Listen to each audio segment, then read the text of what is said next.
welcome here. Thank you for coming to this candidate forum. We're super excited to do this. Thank you to Andy and the League of Women Voters for putting this together. It's awesome. I have a couple things from them that I want to say.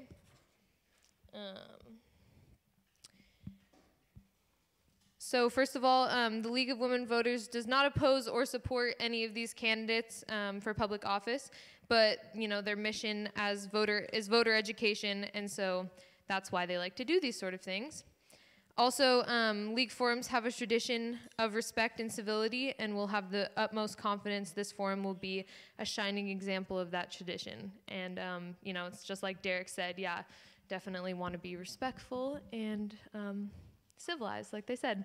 But yeah, so we have a bunch of students who are going to be asking questions. They're all kind of sitting up front here, and then we will have time for an audience question at some point as well. So yeah, enjoy.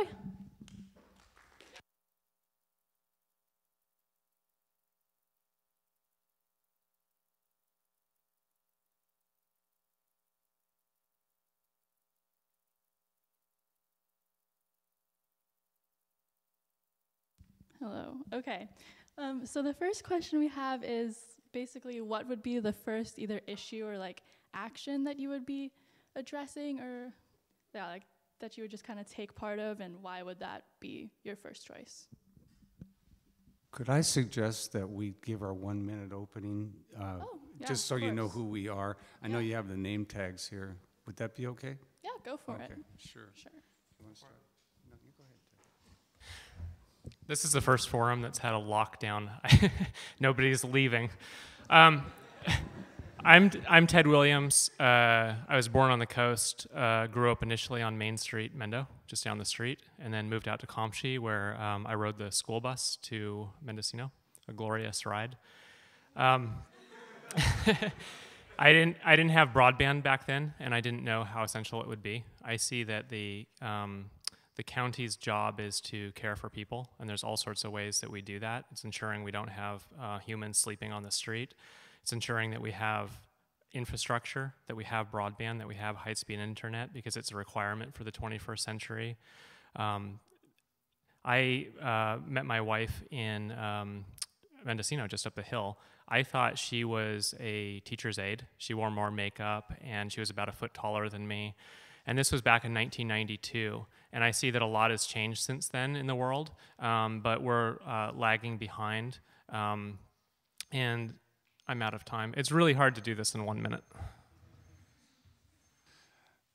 Hi, I'm Alan Rodier. I'm a 20-year resident in District 5. I farmed for 10 years on the south end of this district. I raised grapes and olives. Olives were my focus. I had 454 Italian olive trees, and it's still producing. I just received a bottle of olive oil from the people who run my farm. And I moved up to Russian River Estates near Hopland, and I've lived there for 10 years. I'm familiar with this county. I have a good background with education, which is important. I went to UC Berkeley, studied political science, which is one step towards law, and I went into law. I've been a lawyer near almost for 40 years, and I'm still doing it. I'm still a licensed lawyer, and you're welcome to check my website, alanrodierattorney.com. That has my background and everything I've done. We've got a lot of problems in this county we've got to solve. I think economic development's really important, because if we have money, we can do things. So I'm working on music, art, and technological centers. Thank you. Alan Rodier. Good morning, everyone. My name is David Roderick, and I went to grammar school and junior high right here in Mendocino. Grew up down by the Heritage House, and Bus 5 was my bus. I'm sure that that was scrapped years ago now. Coming from Mendocino has, been a big part of my self-identity, I guess I could say. I went away to college and worked back in the Bay Area after that, and came back to Mendocino County at 28 years of age and started my own company, and have been a employer and business owner for 25 years. That's really what I think we need to focus on from the county standpoint is how can we keep you guys from having to move away and keep you in our communities. and providing an opportunity for you guys to thrive and have your own lives. That's what I want to focus on. We'll talk about more today, hopefully. Thank you. Okay, thank you for that. You kind of briefly touched upon what you said were your main or like some of your top priorities, but I'm just going to ask the question again if you want to have a little bit more time for that.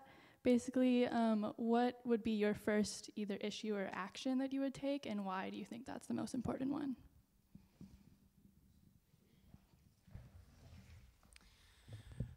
This comes up at a lot of forums. So what is your top issue, or what are the top X?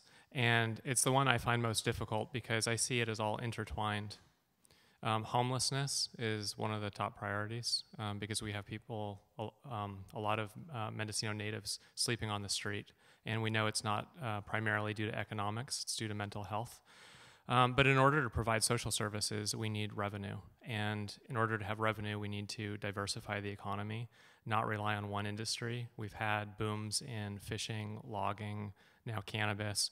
We need to be pushing on non-resource extraction-based options for the economy, and not just one, and use that revenue to build infrastructure, high-speed internet, solve the homeless problem, make progress on affordable housing through a general plan update. So I'm going to say number one priority is concurrently push in all directions to improve the quality of life for the people who live here. Hi, Alan Rodier again. I'm running for Supervisor, 5th District. We have a myriad of issues in this county, and we need to look closely at where we start.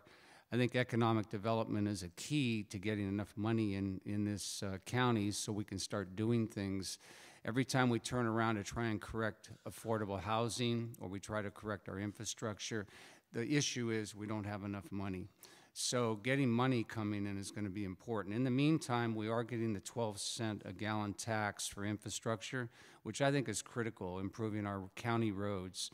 And that 12 cents has put $3 million into Ukiah in the past month, and they're fixing up roads in Ukiah. Admittedly, a lot around the Costco that's going in, but there's other roads being worked on State Street and out in neighborhoods. Our infrastructure is being improved now. We're going to get $4 million into the county, and hopefully we can start working on our county roads. There is a gradation method that they rate roads on, and it has to be low, like 25%, before they actually do a full repair. So minor repairs we're going to see. Thank you. Alan Rodier speaking. What's unique about this morning is that our audience are students, young people that are just starting out on their life. And I'm sure you're all thinking about graduation, and some of you are thinking, what am I going to do after June? I'm the dad of 3 young women, all out in the world now on their own. My oldest daughter lives in France and teaches English there. My middle daughter will be moving to Ireland and working for the Irish government.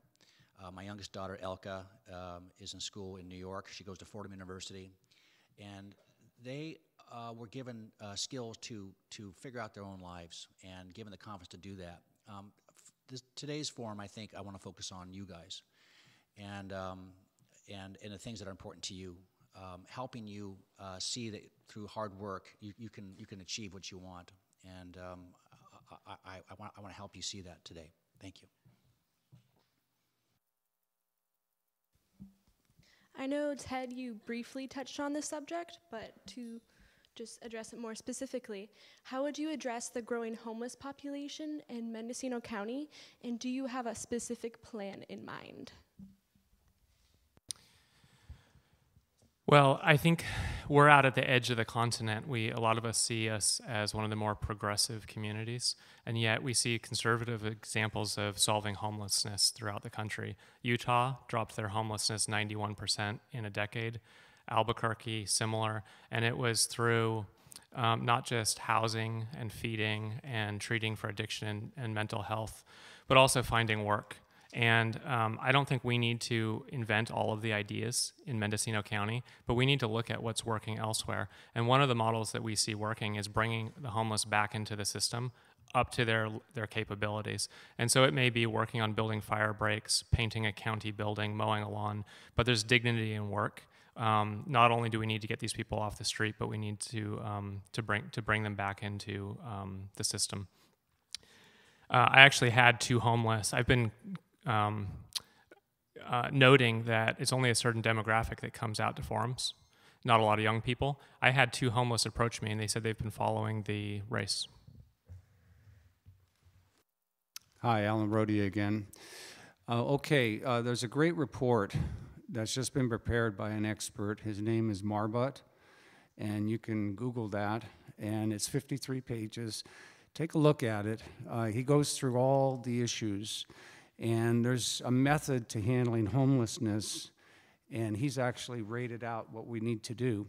He gave 28 points that the Board of Supervisors have adopted, and one of the things we do have to do is stop giving out handouts and stop catering to transients. Move those people out and move them along, and keep in our residents who are homeless that we can help. When you have a neighbor or a friend or a family member nearby, it ends the homelessness a lot quicker. Homelessness can lead to mental health problems too. So the idea would be, look at the Marbut report, and I think you'll get a lot of information from that. I don't have time in a minute to tell you all about it, but there's only 300 residential homeless people in Mendocino County, according to Mr. Marbut. Thank you, Alan Rodier. As you all have your own opinion about homelessness, it's a complex issue, and not everyone living on the street wants help.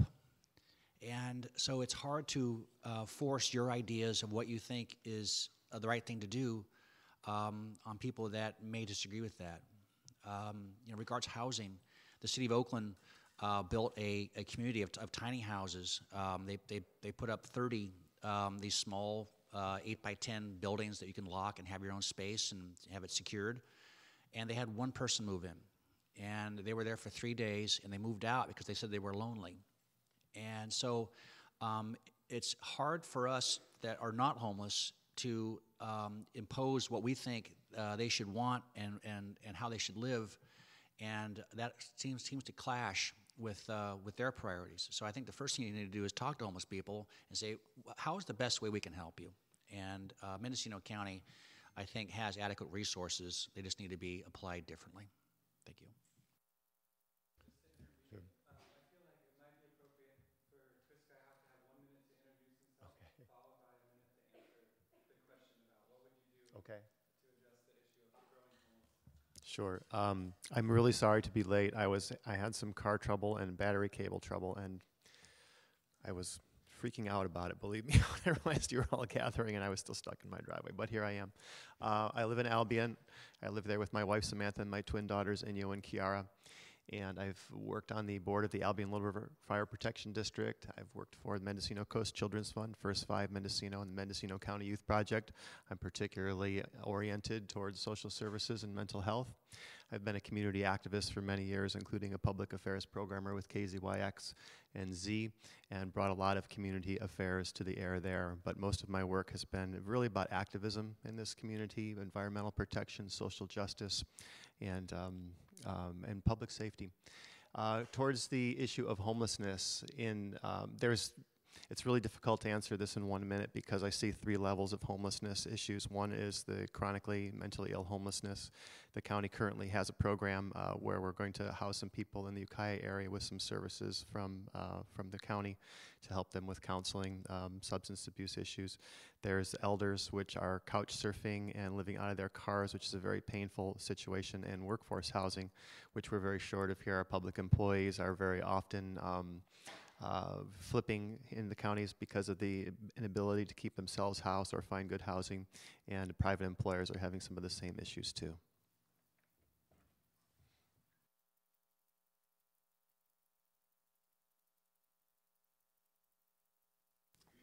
Please explain your stance on offshore drilling off our coast and what you would do to prevent it.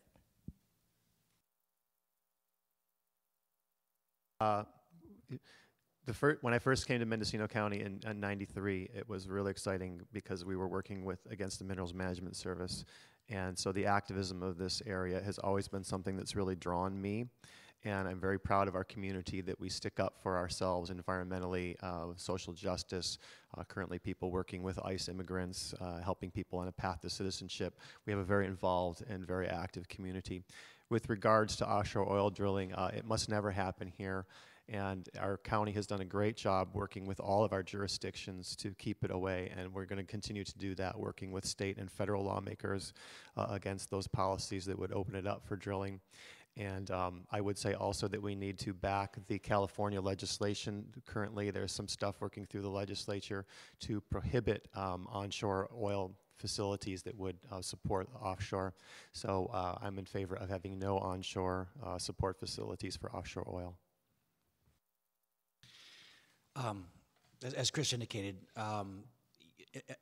any oil exploration would probably take place out past the 12-mile limit, which is federal waters. And so from a Board of Supervisor standpoint, in terms of direct authority, we have very little that we can do about it. However, what we can do is support our federal elected officials and give them the support that they need to make it clear that that is unacceptable to us, and that there are other areas of energy that we need to expand, and not using technology from the last century. We need to be looking forward on that. And I think there's a growing tide of people that see that and see that oil is just a bad investment, and just the return is not going to be there. So I think market forces are going to help with stopping exploration off our coast, but we have to be vigilant and support our lawmakers who are in a position of authority to make those decisions and have the support of their communities. Thank you. Alan Rodier again, talking about oil drilling off the coast of Mendocino County. It isn't going to happen. We're not going to let it. Coastal Commission is a big blocker. We can't hardly get anything done ourselves with the Coastal Commission. I've heard people say they've waited 15 years to get a CDP, a coastal development plan. So my feeling is that I think we're safe for a while. It's going to be the oil companies we're going to have to deal with, not the federal government. They're going to come trying to barge into our waters and drill derricks and things. We cannot ruin this coastline. We have to keep it the way it is. This is the most pristine coastline I have ever seen in my lifetime. So we have barriers. There are land barriers now also that have been set up over the past 30 years to keep people from doing things at the coast without certain authorization done through certain agencies. So we have the means to block this, and I think we can do it. We don't want to ruin our coast. I'm against oil drilling. Thank you very much. Alan Rodier. I think it would be surprising if we had a candidate not against offshore oil. As Dave commented, it really is a federal issue. I was in 4th grade when we got out and marched, and we thought we had stopped offshore oil on the Mendocino coast, and here we are fighting it again. It's likely to be a fight that never ends. I think the answer is to try to hold it up in court until we get a more reasonable president in office, and that may be through challenging the environmental impact report. In addition to oil, there's a concern of natural gas reserves and the onshoring of that natural gas. And the federal government does have the ability to use eminent domain, and there's already federal land from the old nuclear site on the south coast that could be used. And so the supervisors need a standing committee to track it and to track how we can build a coalition with other coastal counties to push back and delay.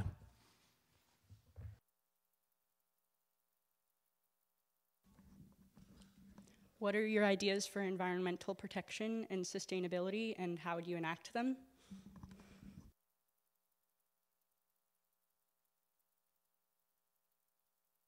Do you want us to cycle a different speaker first every time? I think Dave would be next. Well, I don't think would you mind restating? That's an important question. Would you read it again? What are your ideas for environmental protection / sustainability, and how would you enact them? Well, I think to be successful with that, there's two issues. There's sustainability, and then there's also economic development. And both those need to work together. And I think Mendocino County is particularly suited to finding solutions that do expand our economy, but do so in an economically and environmentally friendly way. And so policies that the Board of Supervisors can establish can support businesses that have that consciousness of development and environmental protection in their business plan. And that's the first thing you need to do. But then we also need to look beyond that and see how we can, how the impacts of communities just in their daily operations impact their surrounding environments, and make sure that we're utilizing best practices in terms of recycling. Wastewater recycling is something that needs to happen in Mendocino County. It's not happening enough, and that would certainly go to help alleviate pressures of water scarcity. So there's lots of things that can be done, and I think that's the place to start.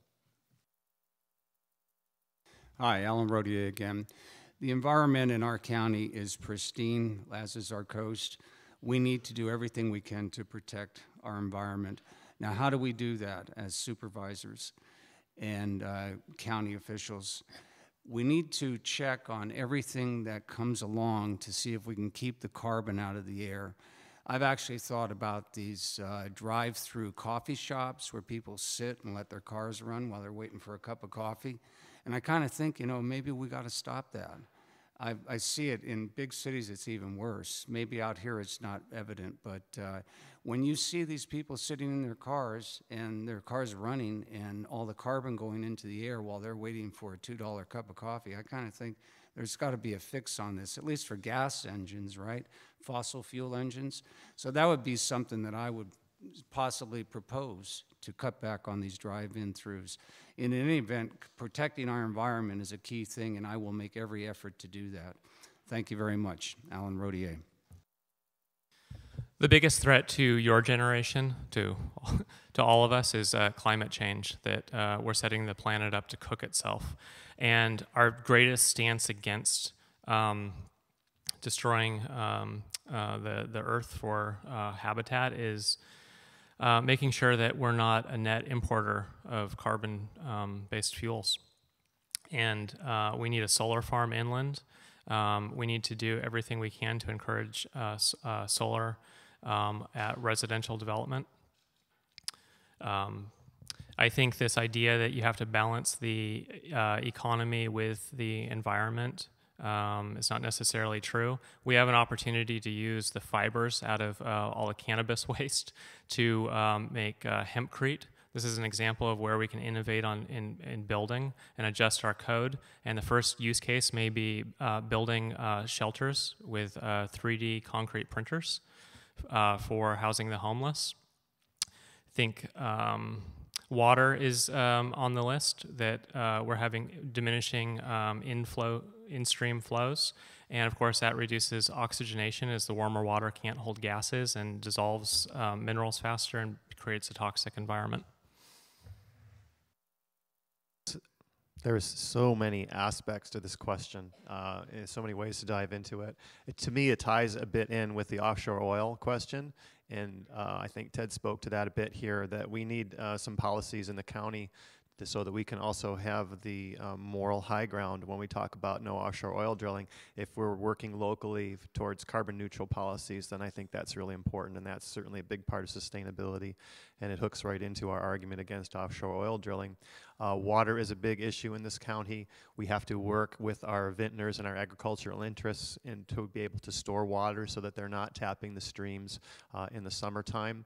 I would look at this also as sustainable forestry. It's an issue that I've been very much involved in, worked in Headwaters Forest, worked in the Albion River and many watersheds to protect them here. We need non-toxic forestry. We need to, our environment is not so pristine. We have thousands of pounds of herbicides that go out on the land each year. I favor non-toxic forestry and sustainable forestry, community-based forestry like we have with the Conservation Fund, Redwood Forest Foundation, where the profits stay in the community and the input comes from the community at a much higher level than private industry.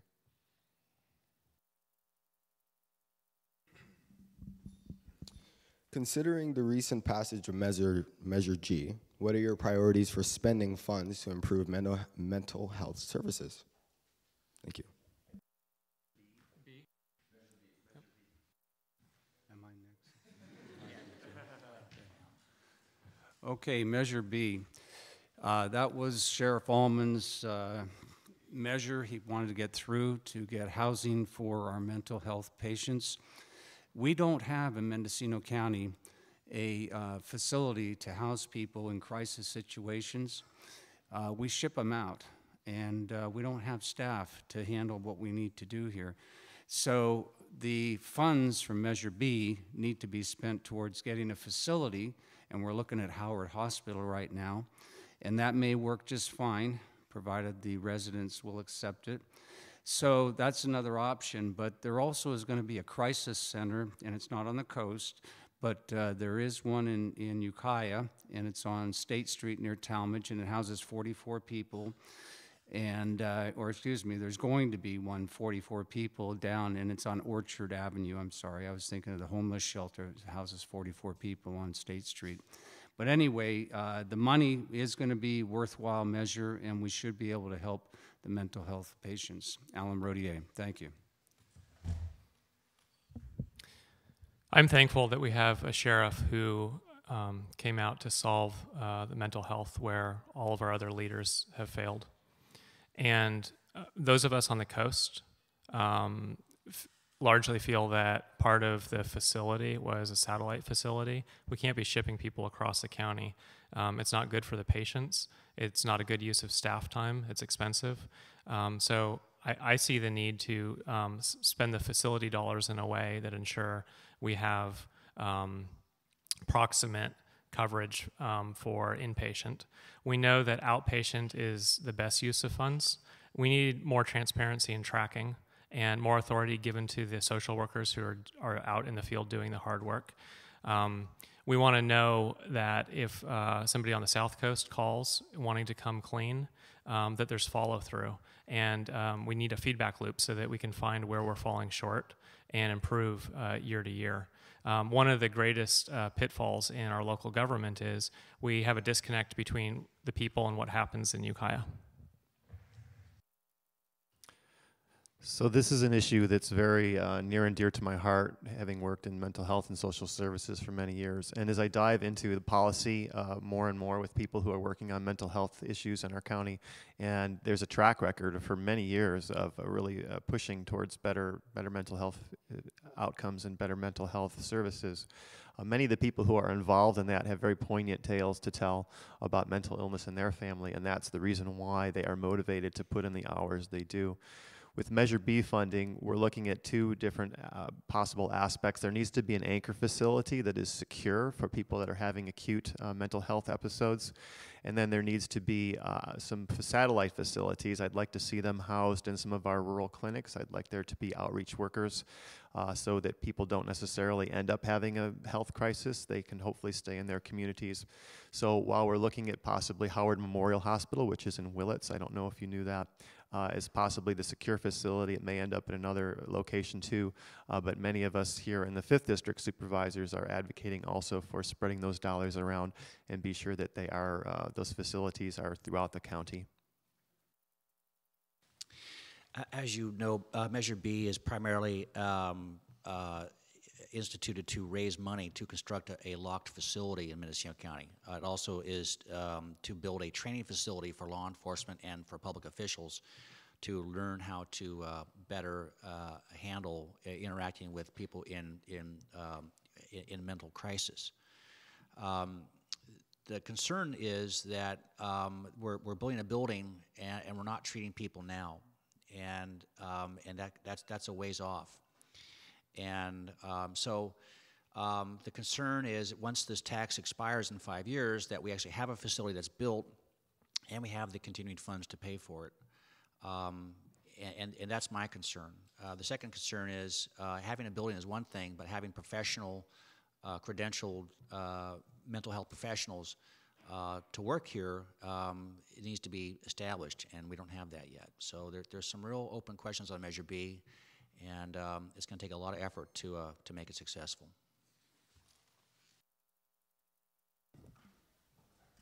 In regards to legal marijuana in our county, what do you plan to do to simplify the process to benefit local farmers and our county? I've proposed a single-page application, over the counter, $25 for a reasonable backyard grow. I want to see cannabis taken off of the front page. We've had our local government obsessed with cannabis for years, and as a result, we have poor phone coverage, lack of broadband, some of the worst roads in the state. We've fallen short on mental health. We have a hospital that needs a $100 million rebuild by 2030. We've had 36 years to solve it. We've blown through 24 without doing anything. We need to get cannabis out of the spotlight, and especially while it's in transition. It's not the moratorium on the taxes and fees would allow those small farmers to innovate. Some of them will make it, some of them won't. The market will change, but in the meanwhile, we can fix infrastructure countywide.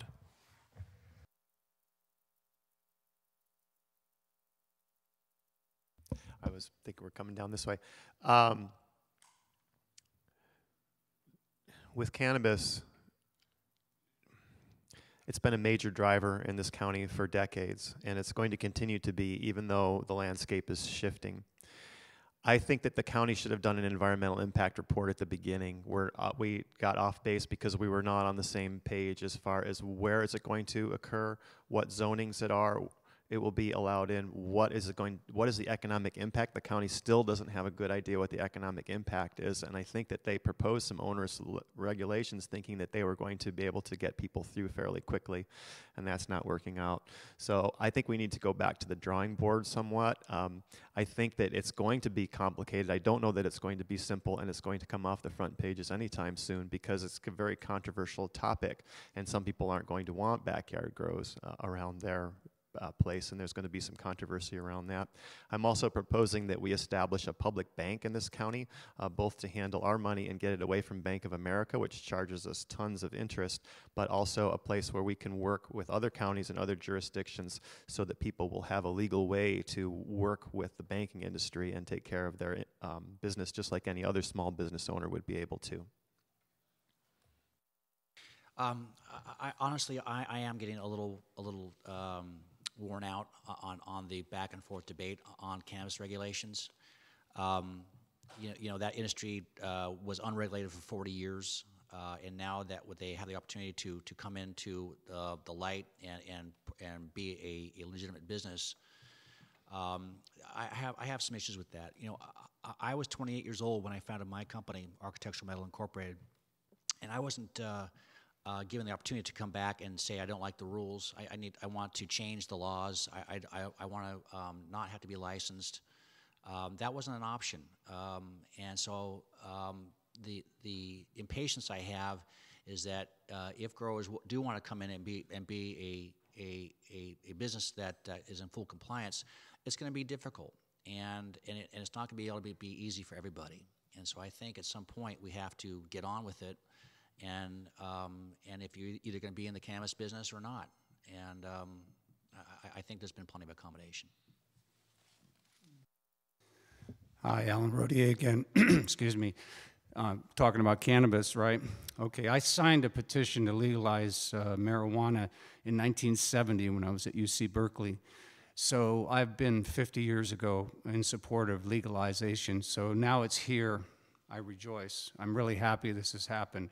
We have a new industry that we can work with, and it's already being done. That we've created now a cannabis authority in Ukiah, and a lady from Humboldt County is going to come down and run it. So that's one step towards easing up regulations. The other thing is that there is a newspaper article that came out last week, and the excise tax is going to be, the cultivation tax is going to be withdrawn until the year 2021. And the excise tax is being reduced from 15% to 11%. So things are happening. And a day permit was issued to the Emerald Cup that's going to be in Sacramento this month.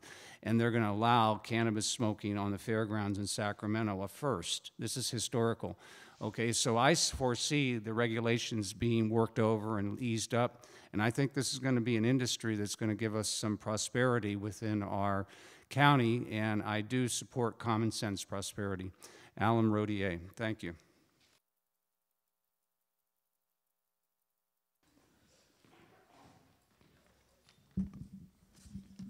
I know, Mr. Williams, that you are a fire chief for Albion, so this question might be easier for you than the other candidates. But how will you support local volunteer fire departments and EMS agencies? Okay. So I joined a fire department more than a decade ago, thinking I could at least hold a sign. And I took over as chief in 2011. And I think it was new eyes on an old problem. We have more women now. We're using technology far more. All the firefighters are connected on a group chat on Slack rather than having to rely on a monthly meeting. There's a lot of room for innovating technology. We've adopted compressed air foam that lets us use 80% air. Water is the most limiting factor in fighting fires in rural areas.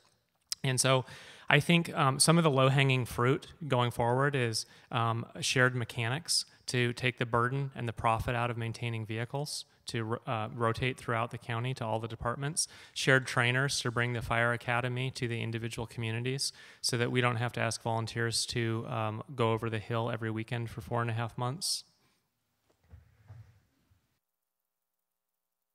So I don't know if you knew this, but there's actually a lot of fire experience. I've been on the board of the directors of Albion Little River. David here is on the board also. And hasn't Art been a firefighter? Am I mistaken about that? So four of the 5 candidates have some experience with this. It's really important that we fund the volunteer firefighters as much as we can. Dave here was working towards getting some Prop 172 money to come into the coffers, and that's helped quite a bit too. I'd also say that we learned a lot about our emergency response, or our lack of quality in the fires that we had in the fall. The county has to work closely with the state. Right now there's some money coming down from the state to help update our systems, and that's something that we're going to need to do too also, so that when we're in these disasters, people know where to go and what to do, and not just the first responders, but also people who are in the fire zones and in the disaster zones too.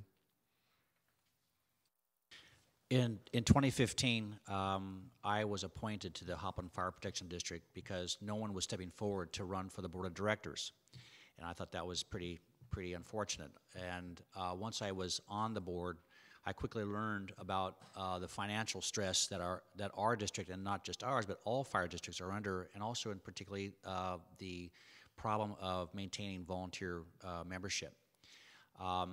So that was in January 2015. By August of 2015, I founded the Mendocino County Association of Fire Districts, which brought together all 22 districts as a lobbying group to approach the county to increase funding for our fire districts. So we went from 0 funding for county level to proposed $685,000 proposed for fiscal year 18-19. So that's a big change in the participation of the county to help support our fire districts. But there's lots of work left to be done.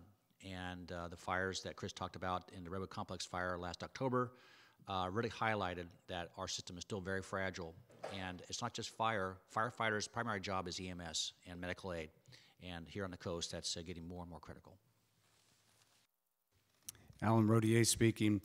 The EMS services, they've been changed around now through the CEO at the Board of Supervisors. I understand that there's going to be one contracted ambulance service throughout the county, and I question whether that's going to work or not. Obviously, like Dave says, that the fire departments need to fill in where that ambulance service can't. So EMS services here on the county are important, and that weaves into the Coast Hospital. So if the Coast Hospital can be saved, which it might be with the parcel tax, then we have another way of managing medical emergency services. What was the first part of the question, if I may ask again? How will you fund fire? Oh, fire? Absolutely. There has to be a complete fund for fire and emergency services within this county, and I would make a point of making sure there's enough money to make this work. And Dave and Ted and Chris, I believe, have all worked on boards that have implemented money for this services. Thank you, Alan Rodier. All right, so we have a little bit of time for an audience question. If anybody has anything that has come up during this whole experience, feel free to raise your hand if anybody has anything. No? Okay, well, we have some backup questions. Yeah, Karsten? Do any of you use medical or recreational marijuana? Saw that one coming. Sir, yes, medical marijuana. Beautiful. And I use it at night. I have a bad knee. I've had a knee replacement twice in the past 4 years, and it's a very painful surgery, so I've used that as a mediator against the pain, and it works. So, you know, more power to us. Thank you. Taz? Anybody else? No? Do you guys want to answer that question? You kind of seem like you didn't.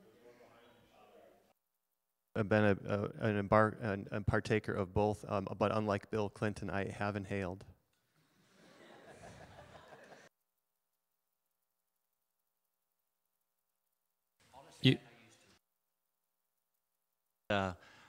Not currently, thank you.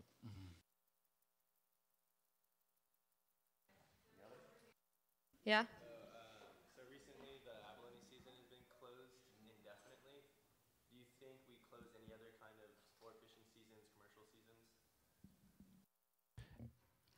The way we're going, there may not be any life left in the sea before long. So yeah, I think it's very likely, and I think we need to be looking at other avenues for bringing visitors into our economy. We do depend on a visitor economy.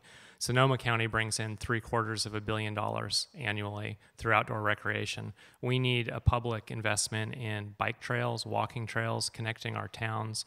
We have towns that developed organically out of logging community, and no longer fits us. We need to be able to bring people here, show them, get them out in nature, show them why we want to preserve it, and infuse local business in the process.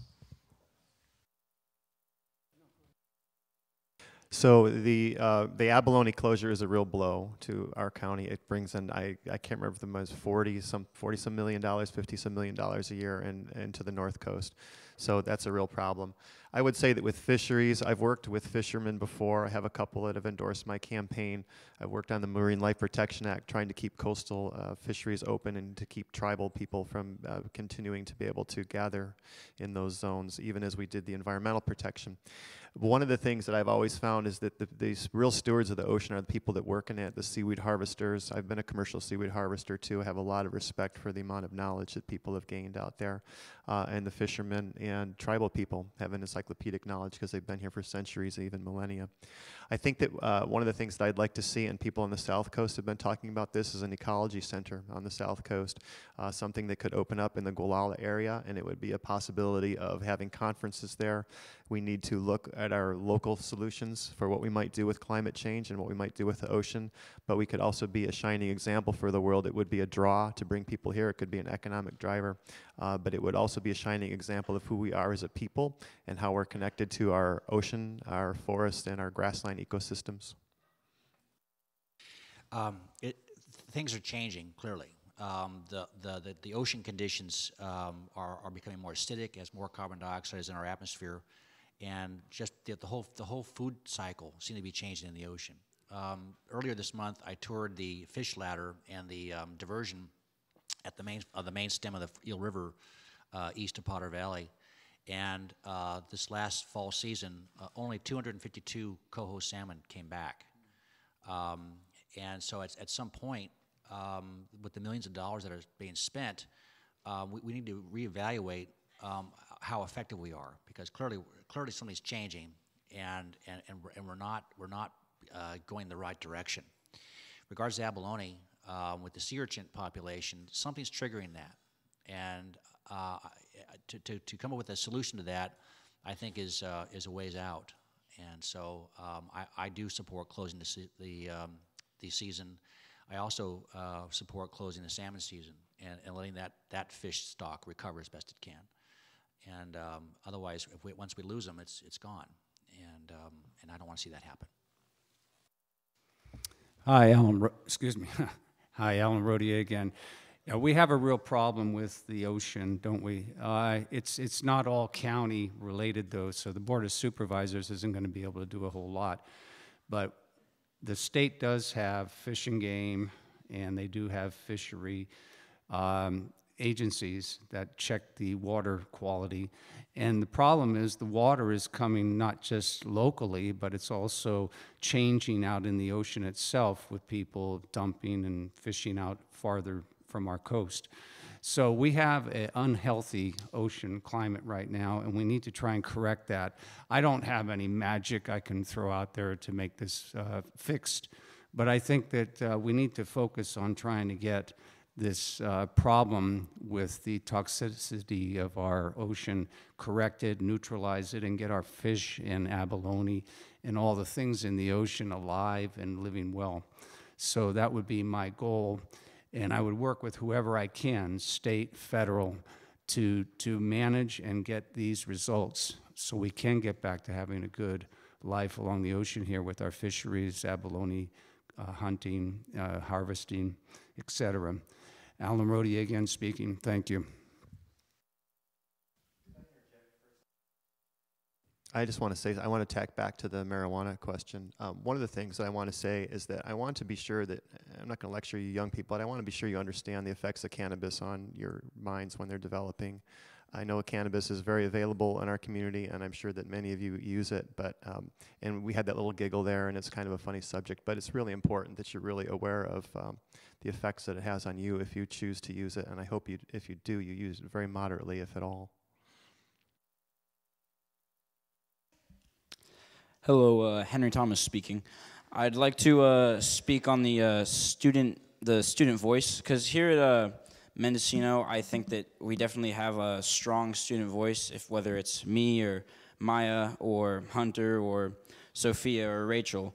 I think that we, the teachers and the faculty all give us the power to express our ideas and our ways in many different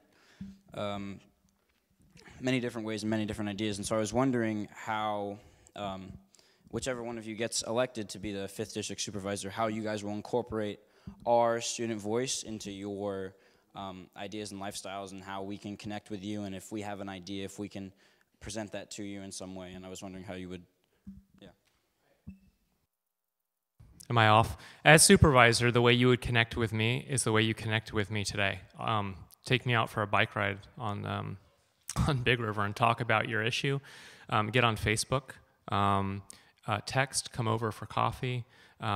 We have a lack of representation, especially of coast residents. I've suggested that today you can watch the supervisors every other Tuesday through the live video stream, but they can't see you. We need to change that. The teams I've run internationally, we've used video conferencing just as a normal course of operations. I can see value in the supervisors seeing your face for 3 minutes without you having to invest a whole day driving over to Ukiah. A few weeks ago, I was in Cloverdale getting gas, and I thought I was getting mugged. And turns out it was a Maya Garcia, and I asked her, "Where's the youth been?" I thought out of the 5 of us, I would be the candidate who would be able to pull some youth into events. And by youth, I started out at early 20s. And gradually, I've bumped that up to 45 because I don't see anyone under 45 at any of the forums. And trust me, we've had a forum, 7 in the last 8 days. This has been continuous for months. Where are all the young people? And so I would do everything I can to pull you into the process. I would like to see each school send one representative, not as a mock arrangement, but to work on real policy, because I think some of the best ideas may not necessarily come from people later in life. It may be from the youth who are experiencing the lack of infrastructure and county problems today. Alan Rodier speaking. I am privileged to be in front of you today to do this program. I think it's so wonderful that high school students are interested in our political system and that you want to develop into it. And you're willing to listen to us and take the time to do it and draft these questions and ask us things and be here to listen and interact. So Henry, it's a good question. Thank you. And my thoughts would be that I want you folks to be in here. I think your ideas are more valuable than even the older folks because you can lead us into new areas. You see all the new horizons. You can bring information to us that we don't have.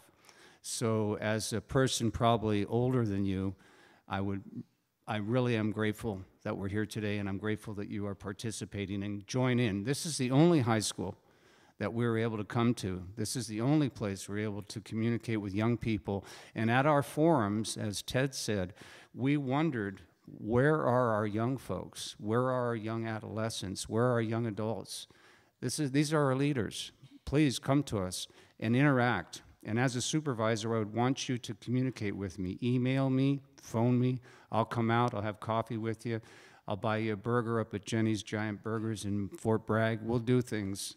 And we can take a walk through Mendocino and enjoy ourselves. So, yes, be involved, and thank you for being here, all of you. Thank you.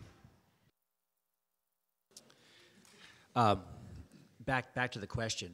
The short answer is don't wait to be asked. You got to stand up and do it yourselves.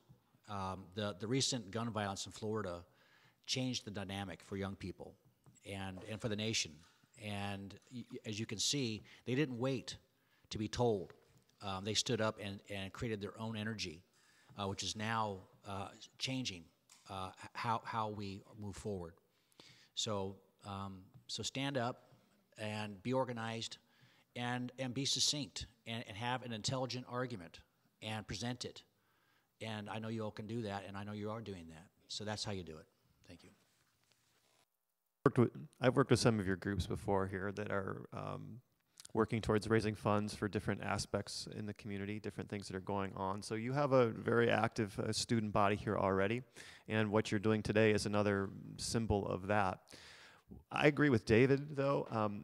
You need to, don't wait around. Don't wait for us to come to you. Learn about the local issues. I've always said it drives me a little nuts when people bitch and moan about what's happening in Washington, D.C. Not that it's not that there's something to complain about, but it's pretty far away. There's a lot more that we can do right here in Ukiah, right here in Mendocino, and we can have a very direct impact. I'll give one example.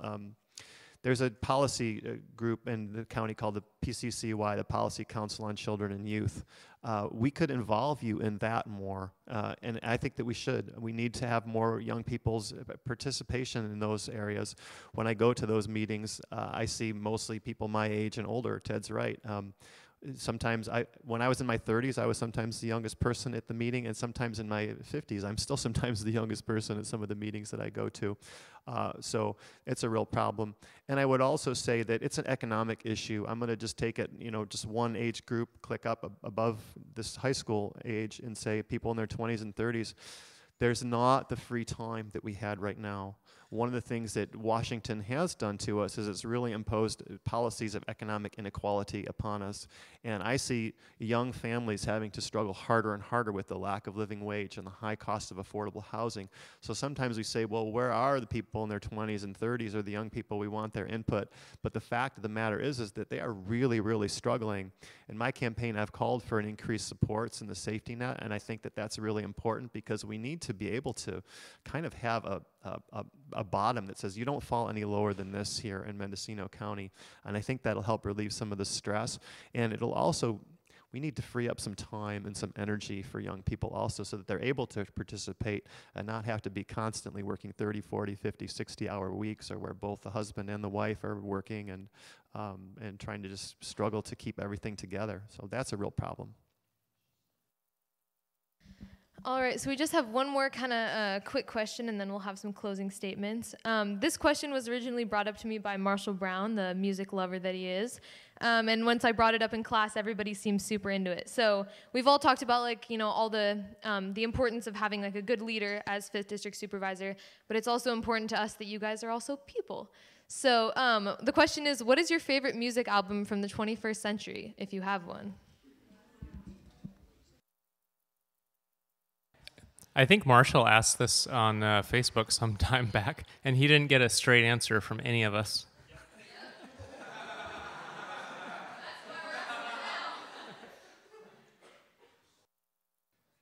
You asking what music we like?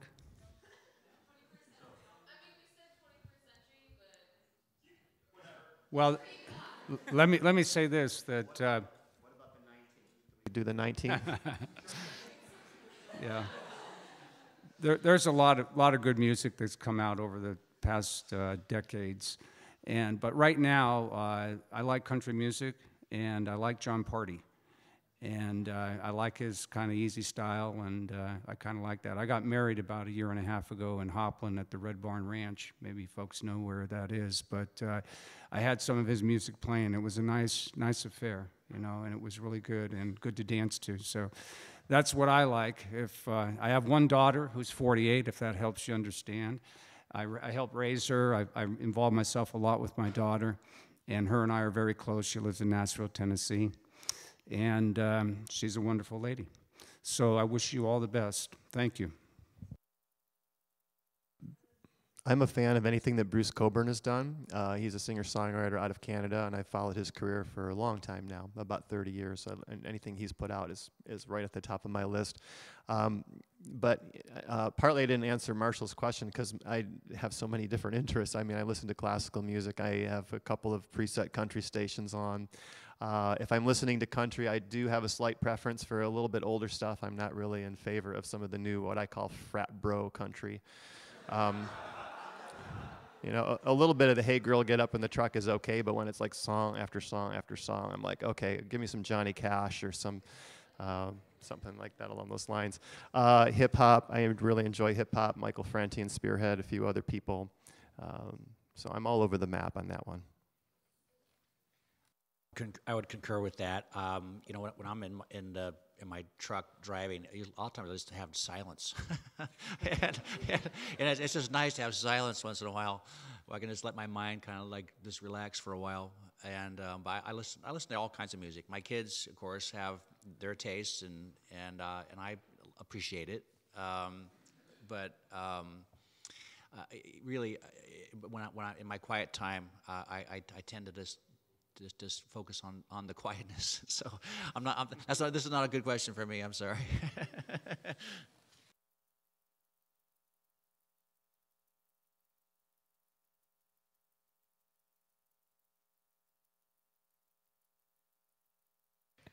It's been a while since I've had choice. I have kids. Some of you might know Alice, and she might actually be here in the back. So I tend to listen to whatever Alexa pulls up, but I do have a pet peeve about repeats. When I tried to take a local firefighter group on a weekly run, and we started out with a more sizable group, and it kind of dwindled. And it's I hate running over the same spot I've already run, and so I only do loops. And a lot of the great loops around here are 11 miles long. And so I think music is the same. I like what I haven't heard recently. All right, so we want to give you guys a 1-minute closing statement. So yeah, just want to say thank you guys for being here. It's been awesome. I know everybody's probably really enjoyed it. I certainly have. But yeah, just 1-minute closing statements, and thank you. All right. Well, thank you all for being here. It's been a real pleasure for being here, even though it was slightly abbreviated for me. I'll just reiterate my opening statements on my credentials. I've been on a government board, served on the Albion Little River Fire Protection District, a number of social services, mental health jobs, and a lot of community activism over the years. If I have seen something that needed doing in the community, whether it's public safety or social justice or environmental protections, I've rolled up my sleeves and worked with groups of people to get things done, and I'm going to bring that same energy to the Board of Supervisors. I've been endorsed by some labor unions, Service Employees International Union, the North Bay Labor Council, and the operators, engineers. So I'm very happy to have support with labor. And also recently, Congressman Jared Huffman endorsed me too. You can go to my website, skyhawk5.com, if you'd like to learn more or have any questions or want to get in touch with me, please do. I'm just glad to see that not just here in Mendocino, but nationally, young people understand that they have to take responsibility for their world, and they're standing up to do that now, and getting involved younger and younger, and that's where it needs to start, and that's what I want to support. Your voice is that of the people who will take our community into the future.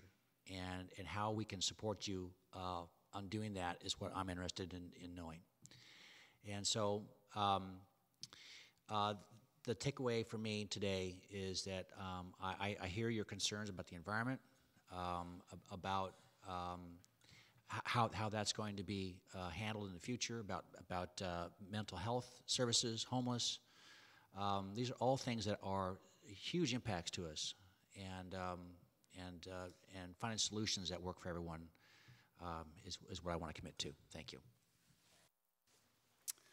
Okay, Alan Rodier, closing statement.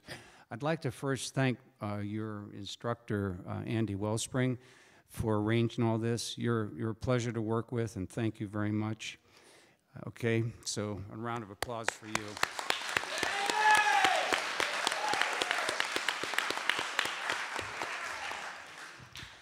I suggest, just in my closing statement, that I do have a website, I think I told you earlier, alanrodierattorney.com.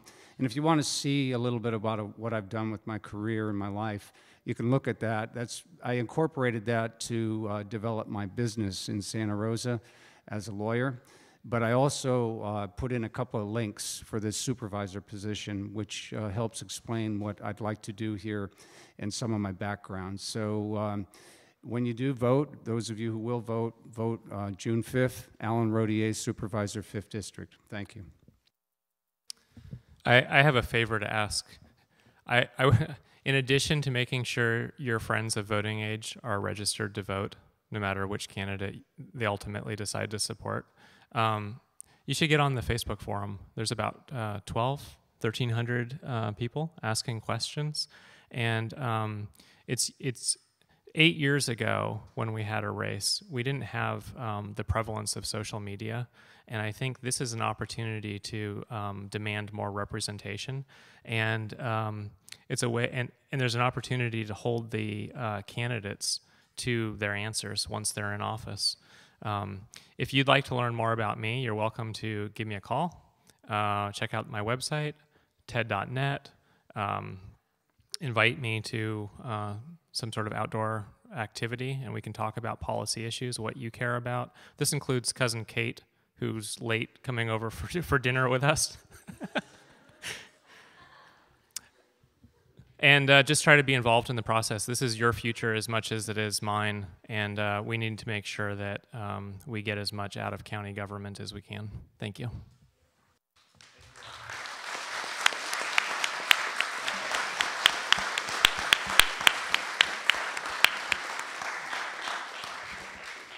All right, guys, thank you for being an amazing audience, for being respectful and amazing and asking good questions. Fourth period next, so head there.